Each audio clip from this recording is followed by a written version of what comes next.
نحمدہ ونصلی علی رسولہ الکریم اما بعد فاعوذ باللہ من الشیطان الرجیم بسم اللہ الرحمن الرحیم یا ایہا الذین آمنوا لا ترفعوا اصواتکم فوق صوت النبی ولا تجہروا له بالقول کجہر بعضکم لبعض ان تحبط اعمالکم وانتم لا تشعرون۔ اے ایمان والو، اپنی آوازوں کو نبی پاک صلی اللہ علیہ وسلم کی آواز سے پست رکھو، ان سے اونچی آواز میں بات نہ کیا کرو جیسا کہ تم آپس میں ایک دوسرے سے بات کرتے ہو، تاکہ تمہارے نام اعمال سے نیکیاں ضائع نہ ہو جائیں اور تمہیں خبر بھی نہ ہو۔ سامعین محترم، آپ صلی اللہ علیہ وسلم کی شان میں سورۃ الحجرات کی اس آیت کے معنی اور مفہوم سے کون سا مسلمان ایسا ہے جو واقف نہیں ہے؟ یہی آیت آپ صلی اللہ علیہ وسلم کے روضہ اطہر کے بالکل عین اوپر لکھی ہوئی ہے۔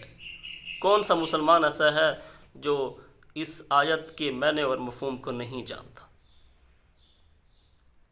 اور حرمین شریفین کے تقدس اور آپ صلی اللہ علیہ وسلم کے روضے کا احترام، قرآن پاک کی آیات کی تعلیمات، یہ تو بہت دور چلی جاتی ہے۔ اس کی بے حرمتی اور اس کے انکار کے بارے میں تو ہم سوچ ہی نہیں سکتے۔ بھائی، میرے بھائیوں، ایک محلے کی چھوٹی مسجد کے احترام کے بارے میں آپ لوگوں کو بتاتا چلوں۔ جب ہم مسجد کے اندر داخل ہوتے ہیں اور دنیاوی باتیں کرتے ہیں، علماء لکھتے ہیں کہ ہم مسجد کے اندر دنیاوی باتیں کرنا ہمارے اعمال نامے سے نیکیوں کو ایسے کھا جاتا ہے جیسے لوہے کو زنگ کھا جاتا ہے اور لکڑی کو دیمک کھا جاتی ہے، اور پتہ ہی نہیں چلتا۔ اور ایک میں نے مستند کتاب کے اندر مسجد کے احترام کے اوپر پڑھ رہا تھا کہ جب ہم ایک معمولی رسالے میں نے نہیں پڑھا، یہ وہ کتاب ہے جو ہزاروں علماء کی نظروں سے گزر کر ہم جیسے انسانوں تک پہنچتی ہے۔ اس کے اندر میں پڑھ رہا تھا کہ جب انسان مسجد میں جا کر دنیاوی باتیں کرتا ہے تو ایک فرشتہ آواز دیتا ہے۔ جیسے کہ آپ جانتے ہیں کہ ہمارے ایک ایک چیز کے اوپر اللہ تبارک و تعالیٰ نے فرشتے معمور کیے ہوئے ہیں۔ ہمارے کرامن کاتبین ہو گئے، ہمارے مسجد کے اندر اچھے برے اعمال لکھنے والے بھی اسی طرح فرشتے ہوتے ہیں۔ فرمایا کہ جب انسان مسجد کے اندر جا کے دنیاوی باتیں کرتا ہے تو ایک فرشتہ آواز دیتا ہے، اسکت یا ولی اللہ، اے اللہ کی ولی، اے اللہ کی دوست، تھوڑا خاموش ہو کے بیٹھ۔ یہ عزت کا مقام ہے، یہ وہ بارگاہ ہے جہاں سارے اللہ تبارک و تعالیٰ سے گڑ گڑا کر مانگنے کے لیے آتے ہیں، تم یہاں سیاسی جلسے نہیں کرو۔ فرمایا کہ پھر بھی جب انسان وہ باز نہیں رہتا اور اپنی دنیاوی باتیں کرتا رہتا ہے تو پھر وہی فرشتہ تھوڑا غصے کے اندر آ کر کہتا ہے، اسکت لعنت اللہ علیک، اللہ تعالیٰ کی تجھ پر لعنت ہو، تمہیں پتہ نہیں ہے تم کہاں بیٹھے ہوئے ہو، تم یہاں کس نیت سے آئے ہو، تم عبادت کی نماز کی نیت سے آئے ہو اور یہاں بیٹھ کے اپنے سیاسی جلسے کر رہے ہو۔ میں کہ پھر بھی جب وہ انسان باز نہیں آتا تو پھر وہی فرشتہ غصے کے اندر کہتا ہے، اسکت یا بغیض اللہ علیک، اے اللہ کے دشمن، اے اللہ کے غضب کے مستحق، خاموش ہو کے بیٹھ۔ یہ وہ بارگاہ نہیں ہے جہاں بیٹھ کر تم دنیا کے معمولی سے لوگوں کی، معمولی سے انسانوں کی معمولی سی باتیں یہاں پر بیٹھ کر کرو۔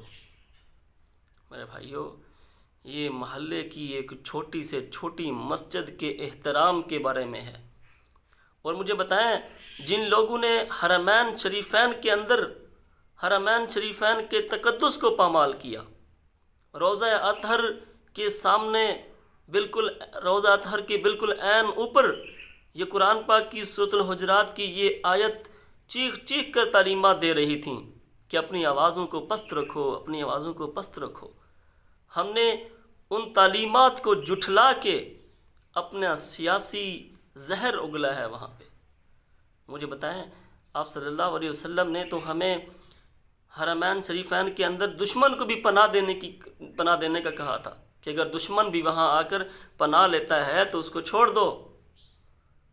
کس طرف جا رہے ہیں؟ ہمارا سیاسی زہر ہمارے اندر اتنا پھیل چکا ہے کہ ہمیں اپنے قرآنی تعلیمات بھول گئی ہیں، ہمیں آپ صلی اللہ علیہ وسلم کی شان بھول گئی ہے، اور وہاں جا کر تو میں حیران ہوں، وہاں جا کر تو لوگ اپنے آپ کو بھول جاتے ہیں، وہاں جا کر لوگ اپنے پیاروں کی مغفرت کرواتے ہیں، اپنی بخشش کرواتے ہیں، وہاں جا کر اتنی بڑی ہستی کے سامنے میرا تو تصور ہی نہیں، میں تو یہ سوچ بھی نہیں سکتا کہ وہاں جا کر لوگ اپنے وہی سیاست کرتے رہے ہیں، چور چور کے نعرے لگاتے رہے ہیں۔ میرے بھائیوں، پلیز مہربانی کرو، واپس آ جاؤ، اپنے مذہب کو قائم رکھو، اپنی نمازوں کو ضائع ہونے سے بچاؤ۔ رمضان شریف کی 27ویں شب تھی، اور وہاں جا کے ہمارے جو سیاسی زہر تھا، ہمارے کچھ ہی لوگوں نے، پاکستان کے کچھ لوگوں نے وہاں پہ اگلا۔ مجھے بتائیں پاکستان کا کیا امیج رہ گیا ہوگا، اور آپ صلی اللہ علیہ وسلم کی کتنی دل آزاری ہوئی ہوگی اس طرح غلیظ اپنا پروپیگنڈا کرنے سے، اپنا یہ زہر اگلنے سے۔ آپ صلی اللہ علیہ وسلم خوش ہوئے ہوں گے جو وہاں جا کے اس طرح کے شور و غل کر رہے ہوں گے۔ میرے بھائیوں، یہ ریاست مدینہ نہیں ہے۔ اپنے آپ کو بچاؤ، اپنا ایمان بچاؤ، اپنے اعمال بچاؤ۔ پر پھر پتہ نہیں ہے کہ یہ رمضان ہماری زندگیوں میں آتا ہے یا نہیں آتا۔ میں تو نیوز چینل کے اوپر دیکھ رہا تھا کہ اس میں سے 150 آدمی جو ہیں وہ گرفتار ہوئے ہیں، اور سعودی حکومت نے ان کو تا عمر وہاں پر ان کی پابندی لگا دی ہے کہ وہ وہاں دوبارہ نہیں آ سکتے۔ مجھے بتائیں کہ اللہ تبارک و تعالیٰ کا یہ غضب اسی وقت ان کے اوپر نازل ہو گیا نہیں ہو گیا کہ ساری زندگی ان کو مسجد نبوی کے اندر اور مدینہ کے اندر ان کو داخل ہی نہیں ہونے دینا۔ میرے بھائیوں، سارے سیاسی اختلافات اپنی جگہ پہ، لیکن کچھ اپنے قرآنی تعلیمات کا خیال رکھیں، اپنے ایمان کا خیال رکھیں۔ میں جامعۃ الحشمت تعلیم القرآن کی طرف سے میں آپ لوگوں کو ایک دکھی اور غمگینی حالت میں آپ لوگوں کو پیغام دے رہا ہوں۔ یہ بھائیوں، اس زہر سے نکلو۔ یہ ہمارے لیڈروں نے ہمیں صحیح راستے پہ نہیں لگایا۔ پلیز، آپ کو پتہ نہیں ہے کہ وہاں پاکستان کی عدالتوں میں کوئی چور ثابت نہیں ہوا۔ سارے یہ تو سیاسی اختلافات ہیں، یہ تو سیاسی نعرے بازی ہے جس کے اندر ہم مبتلا ہوتے جا رہے ہیں۔ اللہ تبارک و تعالیٰ سے دعا ہے کہ اللہ تبارک و تعالیٰ ہمیں رمضان کا، روزہ رسول اللہ کا، حرمین شریفین کا احترام کرنے کی توفیق عطا فرمائے۔ وآخر دعوانا الحمدللہ رب العالمین۔